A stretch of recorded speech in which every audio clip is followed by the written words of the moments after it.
Good morning, everyone. You're welcome to Ask the Pediatricians Live. Today, we'll be talking on diarrhea in children. Dr. Bimisola Boyede, our consultant pediatrician, is here to speak to us. Dr. Bimisola, good morning. Yeah, good morning, Vera. Uh, Good morning, everyone. Thank you for joining us on Ask the Pediatrician Live this morning. We're very happy to have you here. And as you can see, we are putting on our Ask the Pediatrician t-shirt because it's our anniversary week. Yeah, I hope we will tell you more later on what to watch out for during the anniversary week. Thank you and you're welcome. Kindly please share our video so that all your friends can join us as well on this live broadcast. Yeah, thank you. All right. Thank you for doing that, Dr. Bimisola Boyede. Okay, dear friends, we'd like you to share the videos, go on the invites, invite your friends, share on your group, share on everywhere you want to share to. Dr. Boyede, please tell us, what is diarrhea? And I'll ask specifically, why do you want to talk about diarrhea today? Okay, thank you so much, Vera. Diarrhea basically refers to the passage of watery stools in children. Usually, we have some technical terms that we use to define diarrhea because a lot of mothers do ask us a lot of questions. Oh, is this diarrhea? Is this not diarrhea? Number one, for you to say a child has diarrhea, the stools must be very watery. And when I say watery, it means it must take the shape of whatever container it is passed. And then the child must have passed that watery stools over at least three times in a 24-hour period, and it is after that you can say a child has diarrhea. So if your child is just passing loose stools but not very watery, not taking the shape of his container, or a newborn baby is not sinking that completely into diaper, that's not diarrhea, even if the child passes that kind of stool 10 times in a day. But as long as the stool is like watery and it's taking the shape of whatever container is passed, and the child has passed it up to three times, so even if the child pass only lose watery stool once a day, that is not still diarrhea. It has to be at least three times in a 24-hour period before we can say it is diarrhea. So basically, that is what is diarrhea in children. And I hope the definition is very clear. And now, why do we need to talk about diarrhea in children? And it's because diarrhea is a very important thing to talk about. I will start by telling us why it is important to talk about diarrhea in children. If you look at my slide here, I say diarrhea disease is the second leading cause of death in children under 5 years. Under five. If you remember I don't know whether it's last week or some weeks ago, we discussed pneumonia also on this ATP Live. And pneumonia Okay. is the number one killer of our under five, and very closely followed by pneumonia is diarrhea, and including things like malaria, which we also talk about. So this is one of the reasons I'm talking about it today, because people will think that, oh, it's just diarrhea. I mean, they look at it as this is just a minor thing. But Yeah, do that's you know? just like my baby feeling. Yeah, it's just a minor thing, just passing water to mothers don't even take it as something they need to see a doctor for. But it will shock you that diarrhea is the leading cause of death under five children. And if Wow. I yeah, and this diarrhea kills about 525,000 children every year all over the world. 500, that's half a million children under the age of five. From something as what you would call like simple as diarrhea. 500 children, 500,000 children dies every year, and so it's a leading cause of death in children. And but unfortunately, mothers don't realize that diarrhea kills so quickly, and that is why it's important that we talk about it. And it's so sad that diarrhea should be killing 500,000 children under five every year.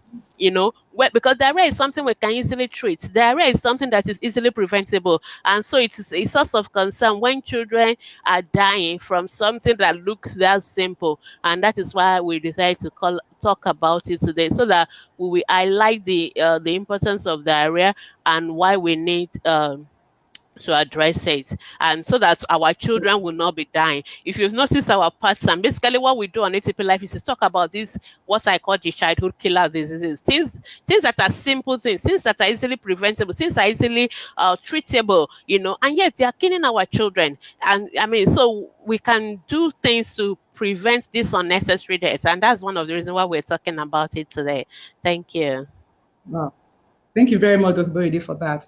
Would you now tell us how we should treat diarrhea? What do you think mothers should do, or what do you advise mothers to do when they notice this kind of stools?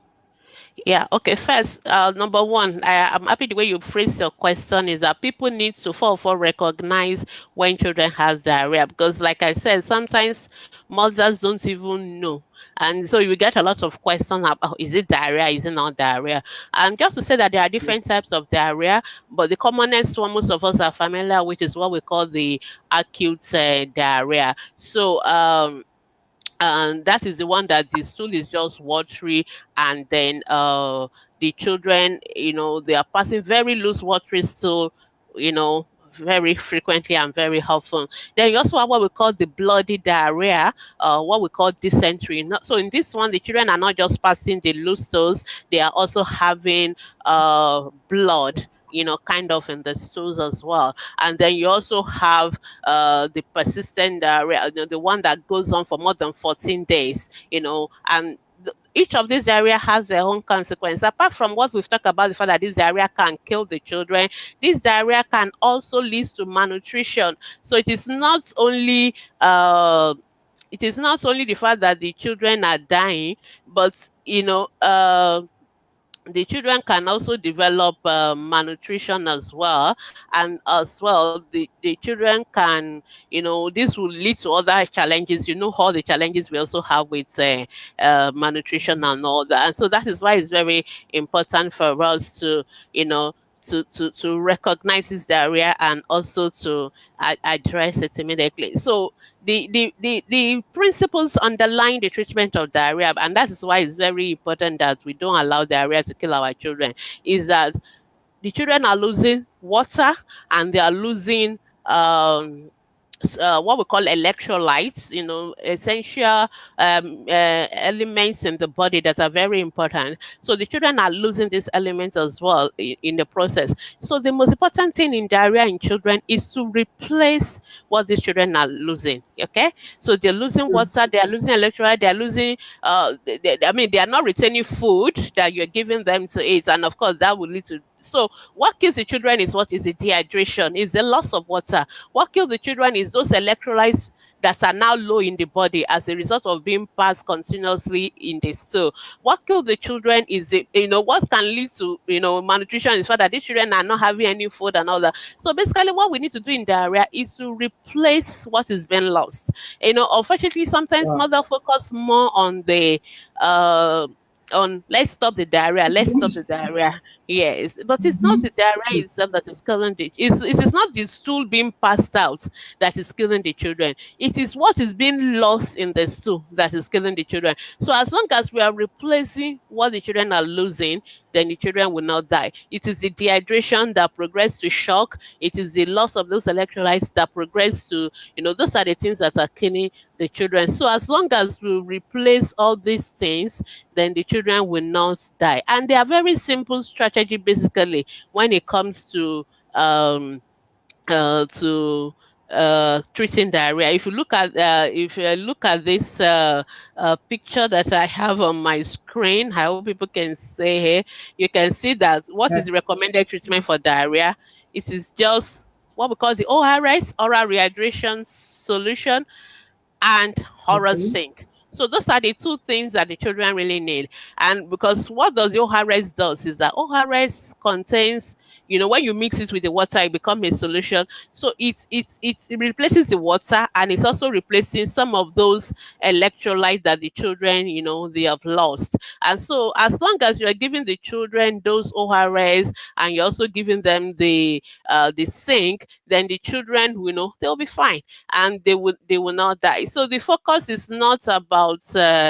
um the focus is not about uh the focus is not about uh, stopping the diarrhea itself per se, but the focus this time around is to replace what the child is losing, the water and the electrolytes, and that is ORS. And now the oral zinc part, the oral zinc is not a drug to stop the diarrhea, but the oral zinc helps to make the intestinal wall and all those areas to heal faster, and so that will shorten the duration of the diarrhea. And in addition, it also prevents future episodes of diarrhea. So that's what we're talking about here. So it is about preventing the future episodes of the diarrhea, and also shortening the period of the diarrhea. So that is what the oral zinc does. And so basically, this is all you need to know about diarrhea. And I always tell mothers, you should always have this uh ORS at home, because sometimes the diarrhea can start in the middle of the night, and children, their body is they have so much water in the body that any within little 3 episodes of diarrhea, some children can get so dehydrated they will lose all their body fluid, and they can go into shock. So sometimes people are so shocked that children die from minor diarrhea. They call it it's just the child was just swollen, and now the child has died. Because children can easily go dehydrated, they can easily go into shock because their body is made up of more water than our own body as adults. So when they lose those water rapidly, then the children can easily go into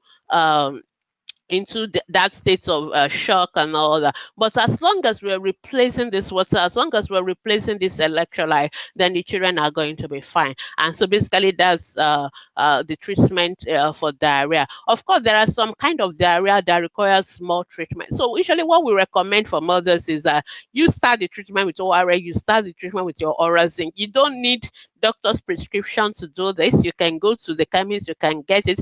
And for any reason, sometimes some mothers say, I don't have I don't have money, to buy ORS, or I mean, it is in the night, I can't go to the shop, I can't go and buy ORS and all that. But you can mix this ORS in your own kitchen as well. So we have what we call the salt sugar solution that you can mix as well. And it's also very simple as well. So if you have cube sugar, you just need 5 of that. And if you have a small teaspoon, level it, you need that one for the salt, and you just need to add it to about 600 mils or 700 mils of water. Most of us have all these cups that are graduated now. Just make sure the water is boiled, or if it is one of those water in dispenser that's been, just make sure it's clean water. You can boil it and cool it. 600 to 700 mils of water, 5 cubes of sugar, 1 teaspoon of salt is fine. If you don't have anything to measure, you can use your beer bottle. That's what we normally use in the past. Or if you have Fanta or Coke bottle, you wash them. You can use it to measure. If you measure 2 of your Fanta, that 35 cl. If you use measure 2 of it, then you will get about 600 to 700 mils of water. Add your sugar to it. Add your salt to it. 1 level teaspoon of. So if you don't have cube sugar, 10 tablespoon of sugar, level tablespoon of sugar, that will be fine. And you can start giving that pending the time that you can, but you need to go and get the oral zinc as well. So you can also say as well, get your ORS. So basically, that is how to treat diarrhea. But if there are times that the diarrhea is not something you as a mother can treat, so like I mentioned before, there are other kind of diarrhea, like if the child has bloody stools, bloody stools like um what that's what we call dysentery, then that will require more than just the ORS and the oral sim, because bloody stools, dysentery are usually caused by some bacteria, and those ones usually will require antibiotics treatment, which you need to get at the hospital. And sometimes the diarrhea is going on for too long, or you see the signs of the child getting dehydrated. In other words, or the child is not able to drink. You're giving all those things, and the child is not able to drink, so if the child is not able to take your ORS and the oral zinc, then you need to take the child to the hospital, because the child may need to be given those things via what we call intravenous, through the drip, so that until the child could drink. So if you notice that even with all your own home treatment, the child is not getting better, the child is not able to drink, the child is having blood in the stools and all that, then in that case, you will need to take the child to the hospital, because your own treatment alone may not be enough. Yeah.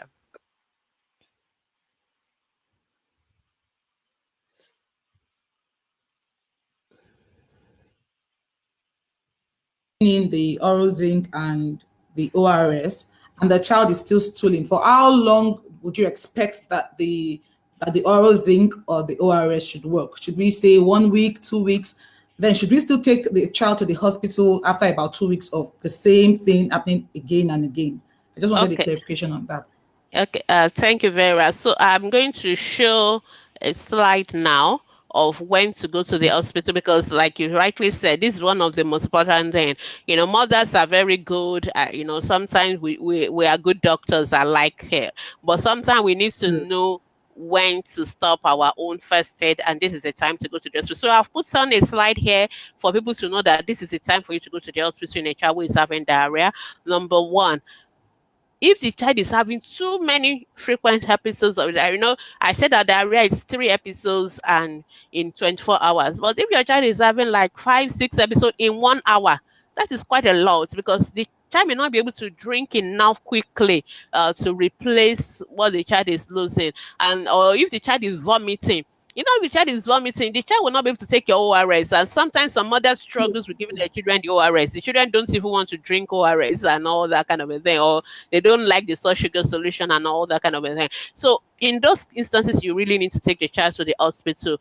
And of course, if you think that the child is becoming very thirsty, when a child is thirsty, it's a sign of dehydration. A child who is having diarrhea and who is very, very thirsty is very, very dehydrated. So you really need to take that child, to the hospital, because it means that even though you are giving your ORS, it is not replacing enough, what the child is doing. Or if the child is not able to drink, I've mentioned that before, or if the child now have fever, because sometimes it is just not a simple diarrhea. The diarrhea is a part of another complex disease, maybe sepsis, infection, and all that. So diarrhea is just one of the symptoms. There's another thing ongoing. So that kind of a child who has high fever with, that child needs to go to the hospital. If there's bloody stool, that's what we call about dysentery, then the child needs to go to the hospital. And in 3 days, so I think this is your question basically, Vera, that in 3 days, if you have started treating diarrhea and the child is still not better, I always tell mothers that it is not just that diarrhea doesn't have to stop immediately. That's not the issue. Diarrhea doesn't have to stop immediately. In fact, acute diarrhea can last us up to like 10 days, 10 to 14 days. It's after 14 days we will now say it has become persistent diarrhea. But the thing to watch out for is that the child is otherwise well. The child is drinking the ORS, the child is playing, the child is active.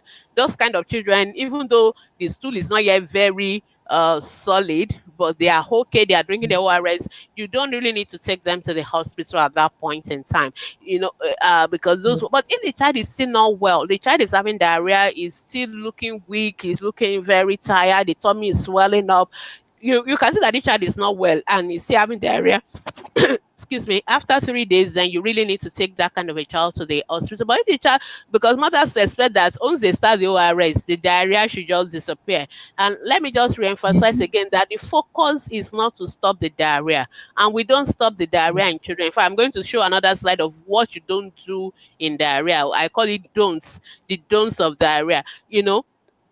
Most mothers want to give drugs that will stop excuse me, that will stop the diarrhea. But the focus is not Yeah. stopping the diarrhea per se. The focus is to prevent the dehydration or the electrolytes imbalance. Those are the things that kill the children. It is not the diarrhea itself that is killing the children. So it is very, very important that mothers don't give drugs or things like that. And if the fact that you are giving ORS and the diarrhea has not stopped does not mean it is not working, and then you want to go and some people will say go and give this, so go and give that, so and all that. So let me quickly show that slide now. So basically, Okay.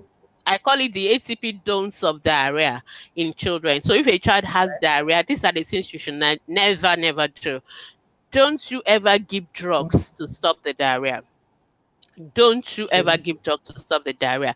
And it's very important. You know, in adults, you like to give a lot of drugs that you say, okay, once you take this one, the Yes. diarrhea will just stop. No, don't you Mm. ever stop. Give such drugs in children. So all those your what do they normally give, Vera? All those what we call Flagyl it, and the rest. eh? Flagyl, tetracycline. Tetracycline, and those ones are even antibiotics, and they also have all those Diastop and all those drugs. Basically, that Uh-huh. their job is to stop the diarrhea. We don't recommend them in children because even the diarrhea is good in a way for children, because when the children are shedding out the diarrhea, the bacteria or the virus, depending on what is causing the diarrhea in the first place, is going out with those loose stools as well.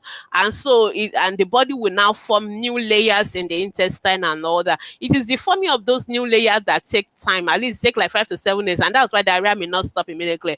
But when you stop diarrhea, you will actually make those bacteria to or the virus to remain in the system, and then they can even now find their way into the bloodstream and lead to even more severe illness in that child. And so you are not doing the child any good. And of course, stopping diarrhea does not keep, is not what is keep, it's not what will, the child is still having all those loose, but it's being retained. The child is not able to pass it out. So giving it room to go into the bloodstream and causing and most of those drugs also have very bad side effects that we don't want in children. So don't give drugs to stop diarrhea in children, and don't give antibiotics. I think we've mentioned that. And don't ever Yeah. give antibiotics to stop to treat diarrhea in children. So mothers, they like it. Once a child has diarrhea, the next thing they go to give flagyl, tetracycline, and all those antibiotics.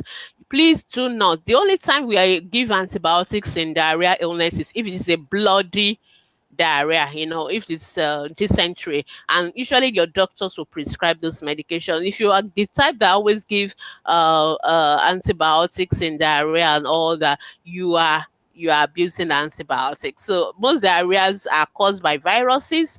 Even those one caused by bacteria, most of them don't need any antibiotics. So please do not give any antibiotics. And the last thing you should not do in a child who has diarrhea is that you should not stop giving them water. You should not give them food. Most mothers make this mistake thinking, oh, this child is passing watery stool. Okay, if I don't give food, then the diarrhea will Maybe stop. they'll lose. The child, there'll be nothing to pass out. Please, that's a Yes. very wrong thing to do, because the child needs food at that point. The child needs food. You remember what I said, that if diarrhea is one of the leading causes of malnutrition, because the child is not getting enough nutrients, and the little the child is taking, the child is actually losing it in diarrhea. So you actually need to replace what the child is losing. Mm. So you're replacing the water, you're replacing the electrolytes, but you also need to give them food. But what we advise is that you can give them what we call plain food, not too spicy, not too sweet, something a little bit soft and gentle on the tummy. So pap, rice, things that are plain, not too much of veggies, not too much of not milk, not those things that can worsen the make the diarrhea worse. You can avoid those ones, but you still need to really give children food. And initially, even after children has recover from diarrhea, you still need to give them food for a very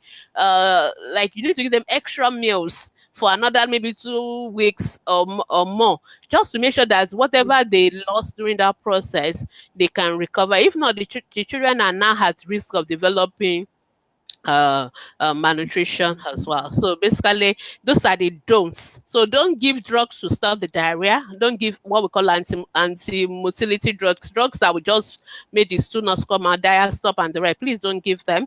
Don't give antibiotics except your doctor prescribe it, and doctors will only prescribe it for things like if it is a bloody diarrhea, or there are other illnesses in that child.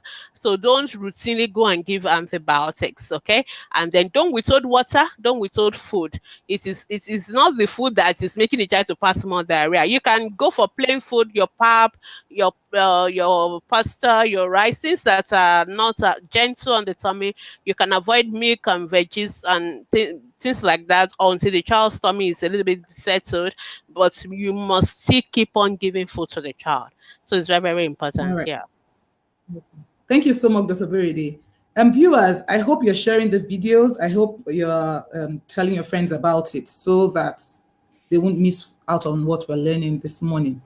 Dr. Berede, going back to what you said, I want to ask, how can one prevent diarrhea? Our mommies want to know, how do you prevent your children from having diarrhea? Okay, thank you, Vera. But before I answer your question, I just want our viewers to know that you can please put your questions and comments for us to answer. So we get a lot of questions post the live video transmission, and of course, we won't be able to feature your question if you ask us after the program is over. But this is the time for you to share the video, and this is the time for you to ask your questions. If you ask your question now, we will feature it on the screen and we will address Then, it. And so please kindly help us. We're almost towards half of the program now, and we just want you to share, and then we will be able to take your question. Thank you so much for joining us this morning. Okay, so back to Vera. Vera is asking, what are the things we can do to prevent diarrhea? Is that the question? yes, please. Yeah. Okay. So, like I said, diarrhea kills children a lot, and unfortunately, it's an unfortunate thing because really, diarrhea should not be killing children. Because I have somewhere on this my slide that a significant proportion of diarrhea diseases can be prevented just through safe drinking water, sanitation, and hygiene. This is a summary slide of how to prevent diarrhea. Basically, through safe drinking water, sanitation, and hygiene. But I'm going to just also still break it down into what does that what does all those big grammar means basically, because that's what the mothers want to know, because most mothers don't want their children to have diarrhea. Nobody wants the children to die. And even on ATP, we've had a lot of we've had some posts where mothers tell us, oh, my child died because of diarrhea and all that. So this is just basically what we need to do to prevent diarrhea. I'm trying to show it on the screen. The UNICEF and WHO, they call it the 7 point agenda package. We've talked about the first two, and the first two is the ORS. You must always have ORS. You must always because prevention for us in medical line, we talk about prevention in three ways. We talk about primary prevention, secondary prevention, tertiary. So secondary prevention is when the child already has the diarrhea. You want to prevent the child from dying from the diarrhea. So you need your ORS, you need your oral sync. And remember that the oral sync is not just treating the current episode of diarrhea, it will also prevent the next episode of diarrhea. In fact, it can also prevent uh, what's it called? It can also prevent pneumonia as well. So, and those are the, you remember what I said at the beginning, that these are the two killer diseases, pneumonia, diarrhea. So oral sync is very important. Now, the next thing we need to do is what we call rotavirus immunization. Rotavirus immunization is very key in preventing diarrhea diseases. So it's very important that mothers take their children for immunization because rotavirus is the leading cause of diarrhea in children. And we found out that no matter what you do, some children will still have rotavirus diarrhea. In other words, rotavirus diarrhea may not necessarily be dependent on your hygiene, because some others will tell me, oh, Dr. Boyede, I'm very strict. I boil my water. I don't even boil water. I buy only table water for my baby. I do this. I'm very clean. I don't. My baby doesn't go to cry. And yeah, my baby still has diarrhea. Yeah, I'm exclusively breastfeeding and all that. Most of those kind of diarrhea are from rotavirus, because rotavirus is just so ubiquitous. It's the commonest cause of diarrhea in children, actually between the age of 6 to 11 months. So now the government in Nigeria especially is rolling out the in other places you get rotavirus. It's one of the vaccines. It's a routine vaccine, but we are now rolling it out in Nigeria as well. So some of my listeners may be living in parts of Nigeria where they're already getting rotavirus free, immunization. But some of us are living in parts of the country where it's not yet rolled out. For those of us in those parts of the country, you need to pay for it, but I will encourage you to do it. So it's 2 doses and it's an oral vaccine, just like the polio vaccine, and your baby will be protected. And just getting rotavirus vaccine immunization will prevent a significant proportion of diarrhea. Another immunization that is very key in preventing diarrhea is measles, because most measles also have diarrhea and it can easily kill the children. And so measles vaccine is free, so please kindly make sure that your child gets measles vaccine. So those are the things to do. Number one, we'll talk about exclusive breastfeeding. I know somebody is going to say, Doctor, maybe we never do ATP live without talking about exclusive breastfeeding, but that is imagine the that. honest That's good. but that's the honest truth, because you will just see it as a recurrent theme. So when we talk about exclusive breastfeeding, mothers think, oh, it's because we are in Africa, we are poor, they don't understand that it's beyond food. I always, breastfeeding week is coming up in August, so we'll still talk more about breastfeeding on this platform. It is not just about food. Breastfeeding is not about food. There are a lot of things, and that's why you see that in everything we talk about pneumonia, we're talking now about diarrhea, breastfeeding is still coming out. It is very, very key. So we promote exclusive breastfeeding, not just because your children will gain weight even if you give them other kind of food, but it protect your children against diarrhea, protect them against measles. I always tell mothers most exclusive breastfeeding baby don't have diarrhea. If your baby is on exclusive breastfeeding and is having diarrhea, there must be something else going on. They don't, and that's why we say don't give them water, because some people don't, they say they are practicing exclusive breastfeeding, but they're also giving water, and it is the water you are giving that is causing the diarrhea. Because most of us live in this part of the world where we are not sure of how clean or how potable our water is, and some of us don't even bother boiling it, and some of us produce our own water, your tap, your borehole, and your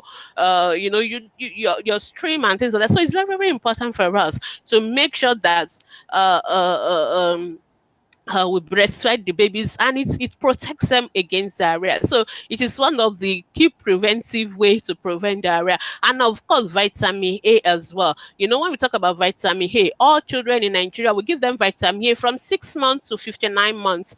From 6 months to 5 years, basically. Every 6 months they should be getting vitamin A supplementation. So it's also one of the reasons why we are giving your children those vitamin A is to prevent diarrhea. So breastfeeding exclusively up to 6 months. After 6 months, make sure the babies are getting vitamin A. And thank God now most of our food, our flour, our sugar, our oil, we are trying to make sure we fortify them with vitamin A, because vitamin A keeps the intestine very stable, and it also prevents diarrhea. And of course, hand washing. We do hand washing days because it's very important. Most mothers, you come from your working place, the next thing you carry baby, the next thing Let's you are in thank the your kitchen, child. from the kitchen you went to the True. toilet, from the toilet, and no hand washing. I mean, that is where the germs come from, and that's why Dr. the children. Boyedo, Yeah. I said even visitors in Nigeria, visitors coming to your house and the next thing they want to pick your baby. Yes, without washing their hands. And when I know sometimes it's culturally may not sound so right to say, oh madam, please wash your hands. But you can do it. Just give them hand sanitizer. Just put it in I mean, seriously. And I personally don't give it. Just tell them it's about the health of your child we were talking about here. And of course, water, we've talked about water already. Good water. Please, even if you don't have good water, boil your water. At least for the one you will drink, the one you will use for food, boil them so that it will protect your children. And of course, sanitation, we can't but talk about sanitation. So those of us, when they say do environment, it's also prevent diarrhea. Keep your environment clean, and this is very, very, very, very, very, very important. So when we do all these things, we will be able to and it will be able to prevent diarrhea. But like I said, and if at the end of the day you do all this in your child still have diarrhea, make sure you start the ORS, make sure you start the oral zinc, and know when to take the child to the hospital. Yeah, thank you. Thank you so much. Okay, questions. Oh, good. Bukola Adeosi is asking, she said, please, what is the difference, okay, between diarrhea and dysentery? I'm sure you talked about this. Yeah. I think Bukola must have joined us late. So dysentery is a form of diarrhea, Bukola. But dysentery basically is diarrhea with blood. It's a bloody acute diarrhea. So we have what we call acute watery diarrhea. Then we have what we call the bloody diarrhea. So once there's blood in the watery stool, then that is what is called dysentery. And it is important that if a child has dysentery, you should go to the hospital, because that child's treatment is beyond just the ORS and the oral zinc. So that child would need um oral antibiotics. Sometimes, depending on how severe it is, they may need even intravenous antibiotics. So that's that. Okay. Thank you, Dr. Brady. Okay, Adeshewa is asking, good morning. Please, can a baby of 7 weeks who is on EBF, if pools more than 6 times a day, said to have diarrhea, how can we differentiate normal poo in infants on EBF and diarrhea? Okay, she's asking. Okay, I'm Yes, sure you got the question. I got that. Of course, one of our most frequently asked questions, because Yeah. mothers always panic a lot with their babies on exclusive breastfeeding, or babies generally below the age of 6 months. And mothers always say, "Oh, my baby is passing stool." Because number one, babies below, let's start from basic. Baby below 6 months will pass stools several times a day. And that's why I started this broadcast by giving a definition of diarrhea. The diarrhea is not the frequency of the stool, you understand? It's more about the consistency of the stool. So even if your child pass normal stool 20 times a day, I'm not worried. Most mothers will ask me, "Oh, my baby has passed stool 10 times, but it's a normal stool." And they are thinking, is it diarrhea? Should I give oral zinc? Should I give diarrhea? So those of you that are going to ask me those questions, let me help you answer the question. You don't need to ask. That is not diarrhea. Your baby doesn't need, they don't need ORS, they don't need oral zinc. As long as the stool is normal, then that is not diarrhea. Even if they pass it 40 times in a day, it doesn't matter. When we're talking about diarrhea, we're talking about watery stool. Now, newborn babies usually don't pass our own normally formed stool. The stools are usually semi-formed.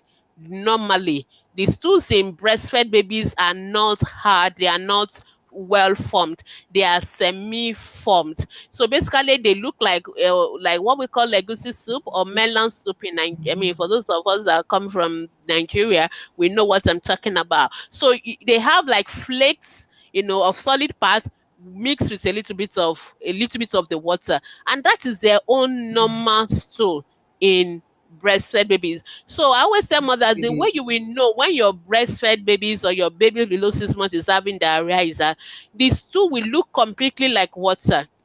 It will look like urine. It will sink completely, almost 99% into the diaper, because most of the time they are in diaper. So if they pass that kind of stool that is sinking completely into diaper, then that is most likely diarrhea. But if they are passing the little that's one that look like a goosey kind of soup, semi-formed stool, that is still normal stool for them, and that is not diarrhea. And usually babies can pass stool almost 8 to 12 times a day. That kind of semi-formed stool, Yeah. they can pass it 8 to 12 times a day. And when they pass that, that one is not diarrhea. That is normal stool, and you don't need to panic. So for Adeshewa, that 7 weeks old, most likely is not having diarrhea. It's just normal stools. And I've given you how to differentiate. So the diarrhea in breastfed baby will really need to be very watery, will sink completely into the diaper. But as long as you are seeing something on top, even though it's not fully formed but semi-formed, that is still normal stool uh, for babies. Yeah, for All right. babies below Thank 6 months. Yeah. Okay, there's another question here from same person. She's saying, can frequent diarrhea cause shortage of blood in a child of 10 months? PCV 21. If not, what could be the cause and what should be done to increase the blood? Okay, blood level might not be our issues today, but Dr. Boyede, she wants to know if Okay. frequent diarrhea causes. That question is okay. Okay, let me just approach it with number one. It can possibly. There are many possibilities out now. The two ways by which diarrhea can cause loss, blood shortages.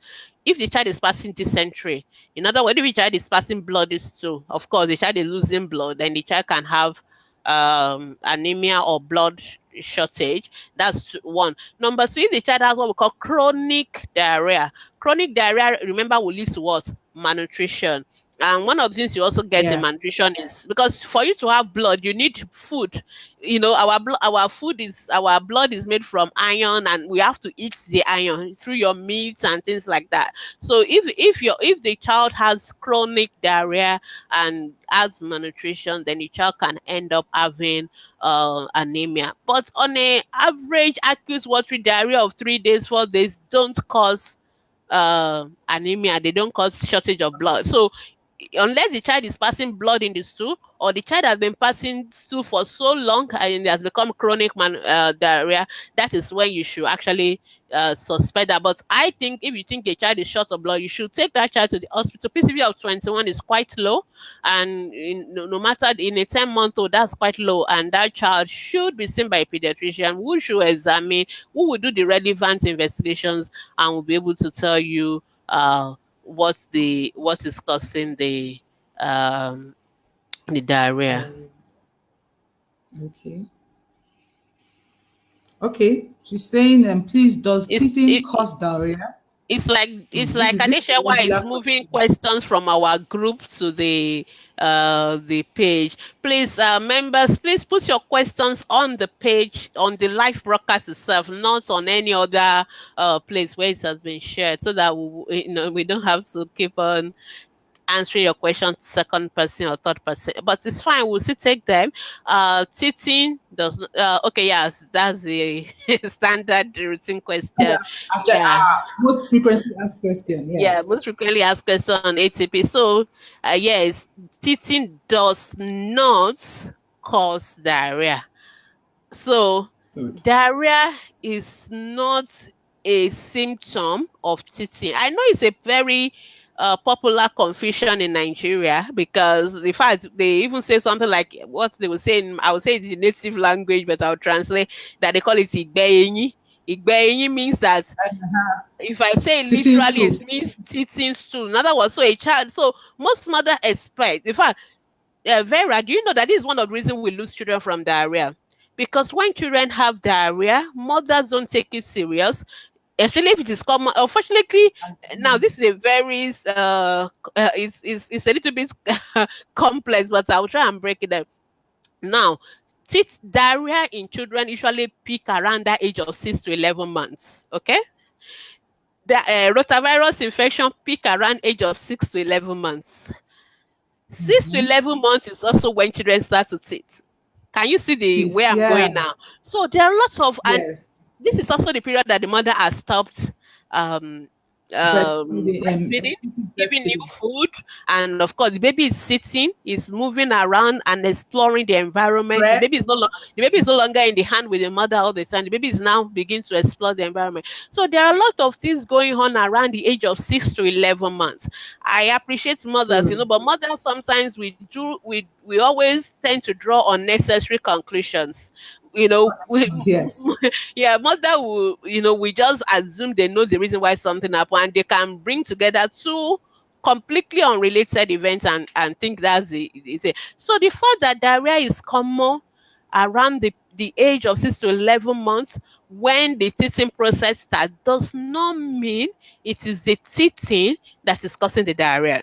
That is, so it is just a kind of a coincidence of timelines, but it's not teething that is causing diarrhea. Now, but having said that, I can explain why it seems to be that children who are teething tend to have a lot more diarrhea. But teething is a physiological process. The same way your child gets bigger, the same way they start to see, the same way they start to crawl, the same way they also bring out it. It's just a normal development. There is not a disease. It should Good. not cause diarrhea. It should not cause fever. It should not cause cough. Please, if your child is sick, And I'm very passionate about this because it's usually very it distresses me a lot when children die from preventable. Because if a child is sick, please don't assume it's teething. Don't assume teething is the last thing you even want to think about in a child who is having diarrhea, who is having fever, who is having cough, and take those children to the hospital and forget about what is causing. Because most mothers say, oh, it is teething, just leave the child, or they will go and give teething powder, and when they're giving teething powder, they are thinking they've treated the teething, and yet the child is dying from dehydration, the child is dying from the diarrhea. Please, if a child has diarrhea, take them to just to give ORS, give ORS. Don't say it's teething. Now, why does it seem as if during that period that children are teething, we tend to have a lot of more cases? That's the time, number one, the mothers have stopped breastfeeding. So the protection the Yeah. children are getting, most mothers have not stopped, but they are beginning to reduce the. That's why we say when you are weaning the children, when you are starting complementary, don't reduce your breastfeeding. Just keep on breastfeeding, but you are now adding the food. It is complementary. It is not meant to be a replacement. It's very, very important. And now it's also important for mothers to keep the environment clean. The baby is sitting. This is the time because when the baby are bringing out the teeth, they have a lot of itching around their gums. So they tend to put a lot of things in their mouth. And they are now sitting, they can reach and pick. And usually they touch the floor. Yeah. If your floor is dirty, Yeah. if your toys are dirty, most mothers don't even know they need to be washing the toys and sterilizing them. They don't need to know these are the things that so the child is being exposed to a lot of germs and they are putting it into their mouth, and this is a period that the child is also not getting maybe as much breast milk that will protect the child. The mother's antibodies that the baby had at birth that was protecting them at that 6 months, those antibodies are also beginning to wane because the baby is not supposed to be producing his or her own antibodies. So this is a very vulnerable period. And this is also the period that the children are prone to rotavirus infection. And that is why we say you must Yeah. immunize them against rotavirus. And that's why we say you need to keep the environment clean. That's why we say don't reduce your breastfeeding rate. Add the other food, but keep on breastfeeding as much as possible. Keep the environment clean. Wash the hands of your. You don't know. Some people don't know that children also need to have their hands washed. They need to have their hands washed. Yeah. Your environment must be clean. If they need to bite on something, give them soft teethers, soft toys that they can bite on. But make sure that you wash those toys, you sterilize them. When they drop, pick them up, wash them, sterilize them before you give to the children again. If you do all these things, you will protect the children. They will not have diarrhea. So I've seen a lot of children who went through all this process of teething period and they never have diarrhea. And so it is not compulsory that children must have diarrhea when they are teething, or teething will cause diarrhea. Teething does not cause anything. I've told you what is causing the illnesses around that period. It is the environment, it is the reducing the breastfeeding, it is the antibodies that are waning. And that is why you as a mother, you need to take extra effort to make sure that those things, you protect your children because they are more vulnerable at that 6 to 11 months, really. But it's not the teething, in short, causing the diarrhea. Thank you. Okay. Viewers, we want you to ask your questions. We're still live. And you would notice if you ask your question after the program, we may not be able to attend to it live because we'll be done. But please ask your question as we go on so Dr. Boyode can answer them real time. Okay, we have one question again. Please, my 2 years old boy gets diarrhea at least 3 times in every week. Wow. Diarrhea 3 times in every week. What might be the cause? And so I'm sure you've talked about this, If but your I think child, she's talking about the fact that it comes 3 times in every week. number one, I doubt if your definition of diarrhea is correct because diarrhea is not. I mean, because diarrhea is not something that can just come one day and go away, then come back the following day and go away. No.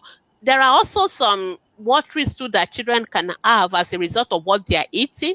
For example, children have what we call food allergies. We didn't go into all the causes of diarrhea, but most diarrhea are caused by what we call gastroenteritis, infections of the stomach lining and the intestinal lining. And most of the causes are viruses or bacteria. And sometimes we have what we call the parasite or protozoas also causing the diarrhea. So the commonest virus I've mentioned is, I mean, you all know it by now, is rotavirus. We also have the bacteria like Escherichia coli. Then we also have the parasite like Entamoeba histolytica and all that. I don't want to go into that. But sometimes children can have diarrhea that are not from gastroenteritis. They are not, we call them non-infective causes of diarrhea. So things like food allergy, some children have what we Okay. call enzyme deficiency, some inherited conditions.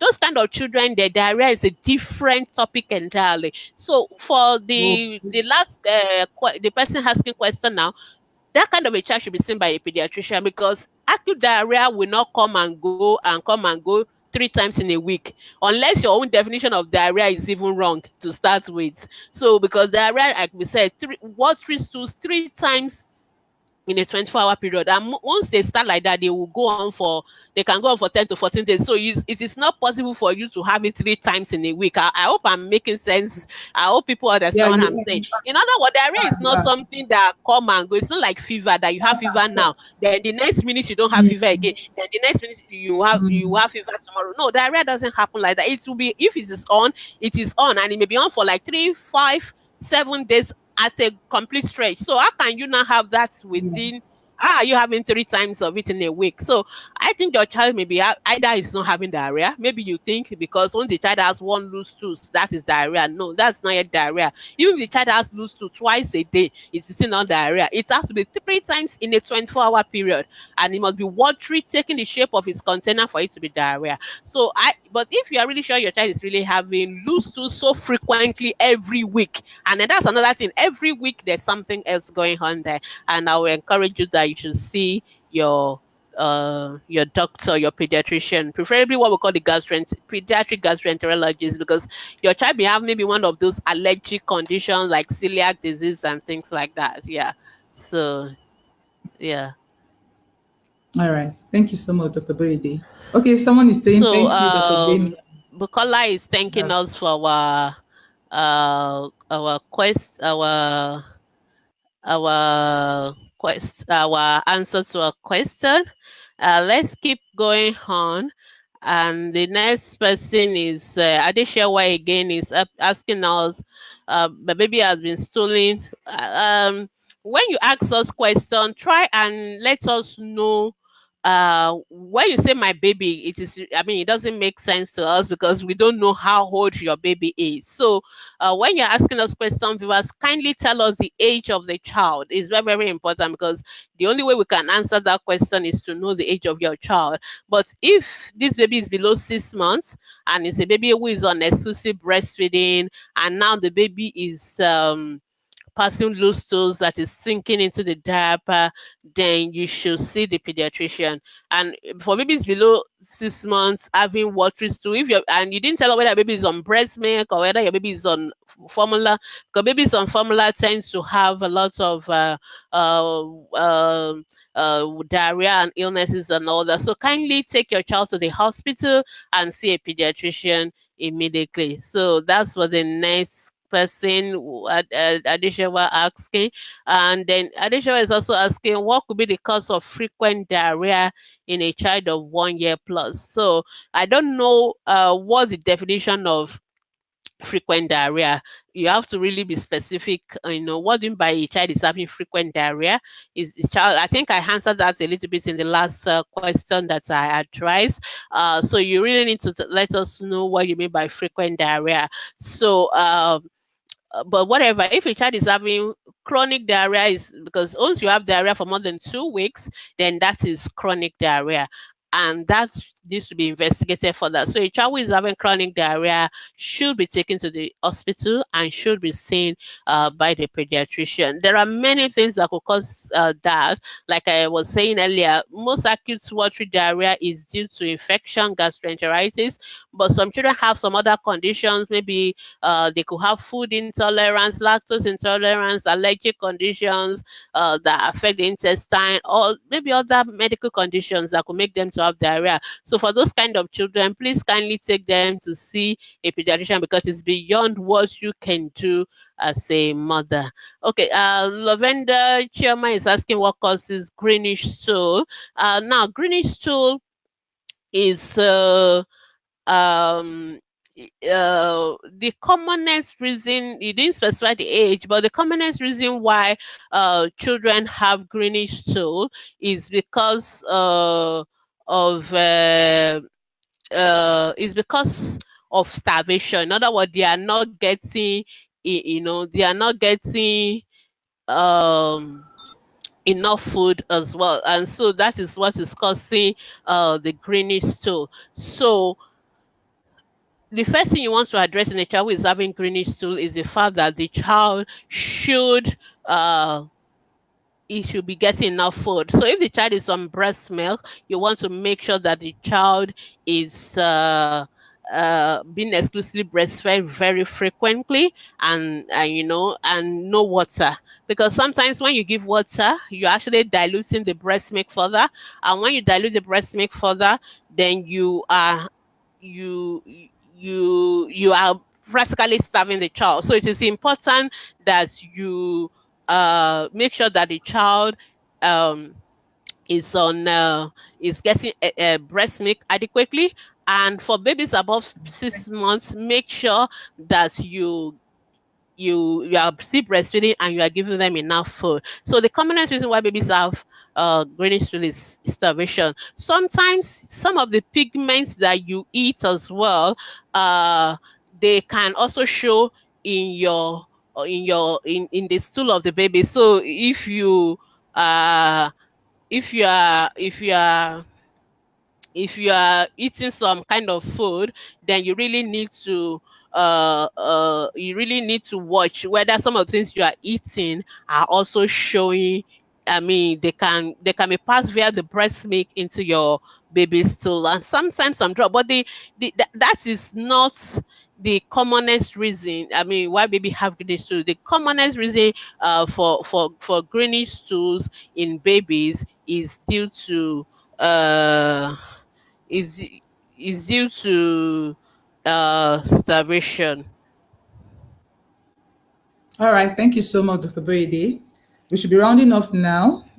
We need to Okay, talk about we're why we. getting closer to the end of our program today. Seem to be losing Vera. Uh, let's just quickly ask the remaining questions. Uh, Cynthia is asking whether a baby of 9 months can receive rotavirus vaccine.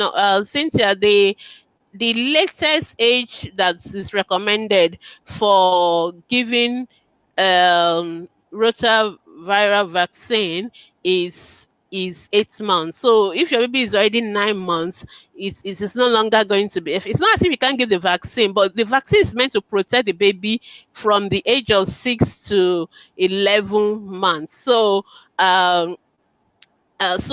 towards that 9 months, the protection is not really is not really as important anymore. So that's why we recommend that we give it at 6 weeks and at 10 weeks, or some give 6 weeks and 14 weeks. So the earlier the better. So once your baby is already over 9 months, your baby risk of rotaviral diarrhea is quite low, and so uh you should try and there's really no point to give the rotaviral vaccine again.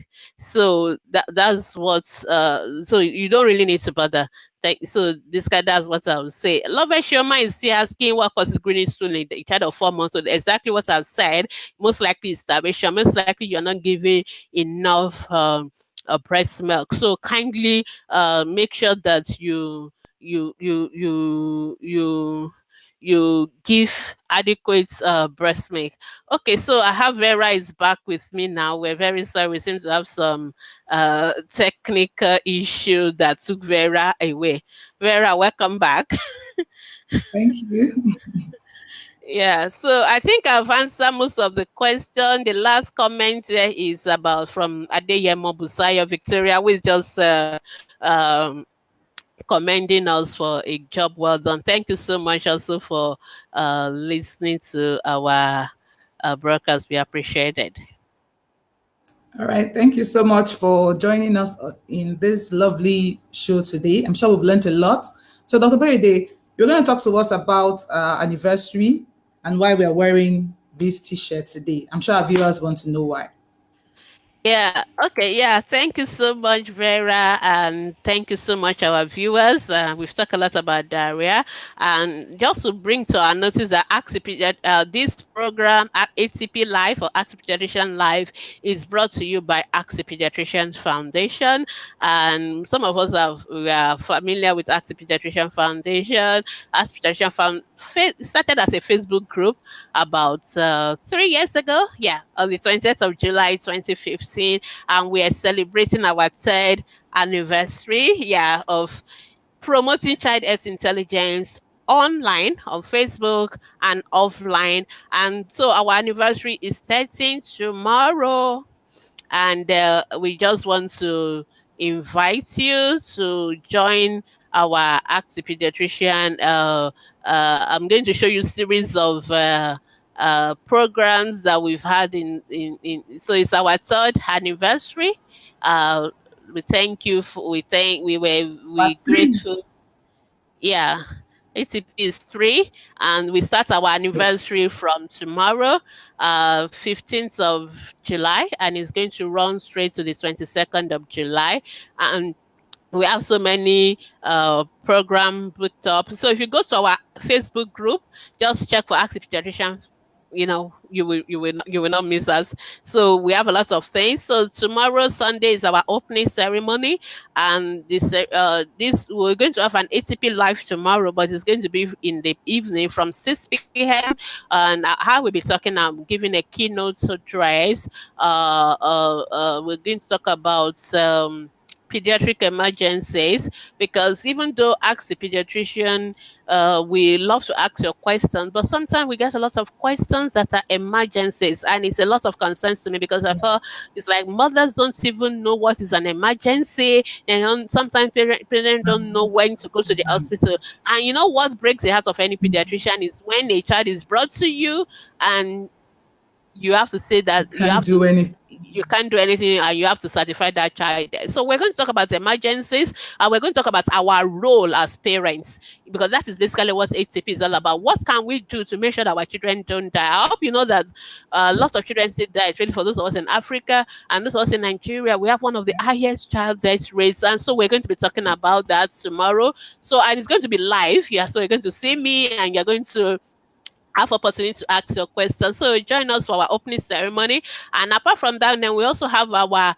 uh online conference, and our online conference is starting on it's starting tomorrow as well, uh uh with the sorry, I was just looking for the flyer for the online conference. It's starting tomorrow with the keynote address, and after that we were going to uh, so yes, that's our online conference. So on Monday from between 6 to 9, we have lots of topics that we have prepared ahead for us, and so different speakers. So Dr. Okedika, our pediatric surgeon, will be talking about pediatric surgical emergencies, how to recognize them, what to do, and then we're also going to have our other pediatricians. Dr. Uche is going to talk about newborn emergencies in the newborn period. Because that's the most vulnerable period of life, the newborn period, the first 1 month of life. And then we're also going to have Dr. Rena talking about aspirations when things go the wrong way. I saw a picture of a mother who is force feeding a child on ATP, and like, wow. So Dr. Rena will be telling us about that. And day 2, which is on Tuesday, we're going to have Dr. Buki going to talk about pediatric dental emergencies. We're going to have Dr. Oliba Moyo, who is going to talk to us about poisonings in childhood. And then, of course, we're going to have a mother asked us the other day, what is CPR? CPR is, cardiopulmonary resuscitation, and somebody is going to tell us, we as parents, we need to know how to do CPR, because sometimes it may be too late to get to the hospital. You need to start something on the way. So these are very, very important things, and I'm just using this opportunity to um, invite all of us to join us for the Ask the Pediatrician That's true. anniversary. And then we're also having a lot of competition, so it's not just about talks, online conference and all Ooh. that. Yeah, so we're going to have our ACP babies of the year. We've got so many applications already. Vera, how many applications have Ready? we got now? I think we have over close to Over 100 baby. 100 now. Yes, yes, over 100 baby. that have indicated interest to be ATP babies. And this time around, we've extended it. Before, we used to do only the first 6 months. Yeah, that's it. So we used to do only the first 6 months and all that, but now we've extended it. So all the babies that are born in our anniversary year from July 2017 to July 2018 automatically Yeah, qualifies for the ATP true. baby of the year. And we're going to have the girls category, we're going to have the boys category. So I will encourage you to kind of if you have a baby within that period, try and send their names in, and then we'll be very happy to have them. And a lot of Okay, just to prizes. add that, Dr. Berede, the entry closes today. So if Yes, anyone yes, wants yes. to join Yeah, in so if you want to be for part the of the ATP baby, if you want your baby to be part of it, then please kindly make sure you send it 12 midnight today. We stop taking entries. And subsequently on Wednesday, people will have opportunity to vote. It is going to be you, the viewers, our ATP members, taking the decision on who is the ATP baby of the year. So send to us your most beautiful baby's picture. Please, only one picture. Don't send a collage. Don't send pictures showing family. mommy's face or daddy's face. No, yeah. So please kindly do that for us. And then we're going to do a lot of recruitment campaign. Then we're going to have ATP quiz. When is ATP quiz? That's Thursday the 19th. Yeah, so Thursday we're going to have our Thursday. yeah. So and it's going to be, if you know what prize we have for our ACP quiz winner, you really want to be part of it. So I will encourage you to be part of it. And then on Sunday, I don't know what we have on Friday. Vera, do you want to tell us? On Friday we have I need to see that clearly. Yeah, I'm trying to also.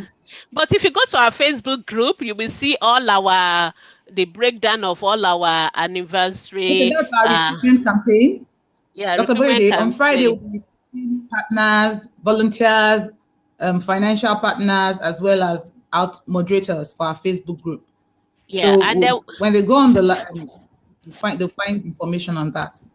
yeah, so please kindly go to our Facebook group. And sorry, we are taking extra 5 minutes of your time because we just want to tell you about our Ask the Pediatrician live. I mean, anniversary week. Sorry, we're so excited about about our Yeah. anniversary.